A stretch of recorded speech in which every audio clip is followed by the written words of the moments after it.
Comme chaque lundi, j'accueille Fahd Iraqi pour sa chronique politique. Bonsoir Fahd. Bonsoir Nadia. Alors ce soir, il est question des présidentielles en Algérie.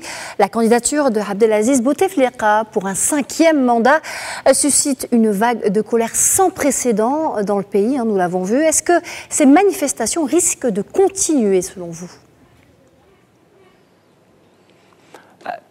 Tout semble indiquer que la colère des Algériens ne s'estompe pas.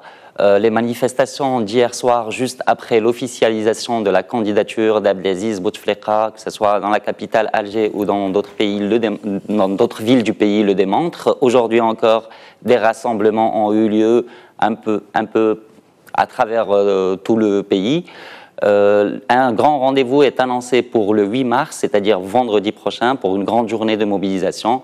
Et ça risque de dégénérer, sachant que les manifestations de vendredi dernier se sont soldées par un bilan un peu catastrophique. Il y a eu quand même un mort, plus de 200 blessés, que ce soit du côté des manifestants ou du côté des forces de l'ordre.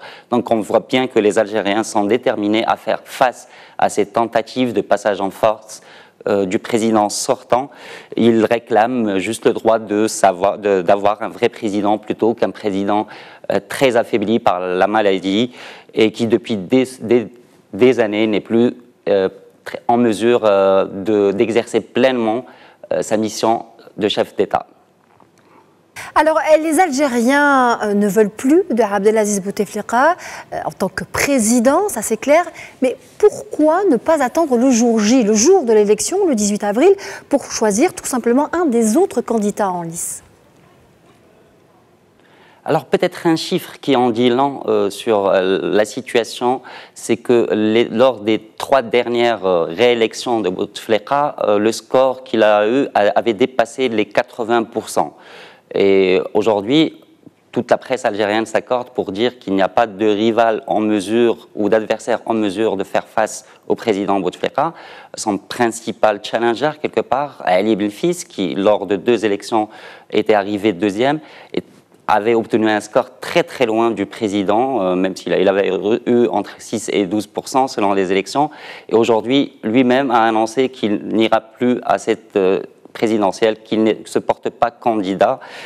Et d'ailleurs, même les candidats qui sont toujours en lice, ils sont au nombre de 7, qui ont déposé officiellement leur candidature, savent un peu que ces élections sont jouées d'avance. Pour prendre l'exemple d'Abdelaziz Belaïd, qui a accordé une interview au quotidien algérien Al-Watan et où il a qualifié le processus électoral dans le pays de machine à fraude et il a accusé ouvertement le régime d'exercer des pressions sur les Algériens pour accorder justement leur voix au président Bouteflika. Donc les Algériens sont conscients que tant que le président sortant reste au pouvoir, ces pratiques devraient continuer et en sortant manifester justement, ils expriment leur manque de confiance quant aux engagements d'Abdelaziz Bouteflika qui, dans une lettre lue à la télévision algérienne, a exprimé, a fait des engagements mais auxquels on ne croit pas. Fahd, vous parlez de cette colère des Algériens, le ras-le-bol du peuple algérien face à ce mandat de trop du président sortant est manifeste. La colère se dirige-t-elle aussi contre l'ensemble du régime et peut-être même contre une certaine opacité institutionnelle dans le pays ? C'est exactement cela, Nadia. La reconduction d'Abdelaziz Bouteflika est synonyme de perpétuité de cette opacité institutionnelle qui existe dans le pays. L'opinion publique algérienne est consciente que les vraies clés du pouvoir ne sont pas entre les mains de ce président, quelque part, qui n'est qu'une façade, mais de ce que appellent les Algériens pudiquement les décideurs, et qui est, quelque part, cette direction collégiale des généraux qui préfèrent rester en 2e ligne pour avoir toute leur marge de manœuvre. Mais cette situation qui dure depuis des décennies n'est visiblement plus acceptée par les Algériens.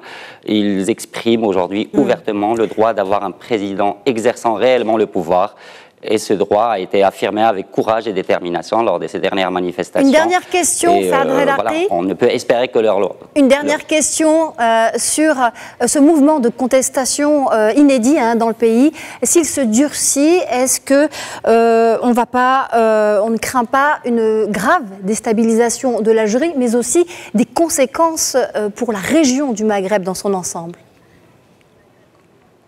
Alors, malheureusement, c'est un risque réel. On connaît tous le passé de la violence politique en Algérie et ce jusqu'au boutisme du clan Bouteflika peut aujourd'hui être le déclencheur d'une nouvelle phase d'instabilité dans le pays. Et bien sûr, vu le rôle central qu'a l'Algérie dans la région du Maghreb, cette obstination à vouloir garder ce système peut justement, ne peut avoir que des séquelles ou des conséquences néfastes sur l'Algérie particulièrement et évidemment sur toute la région.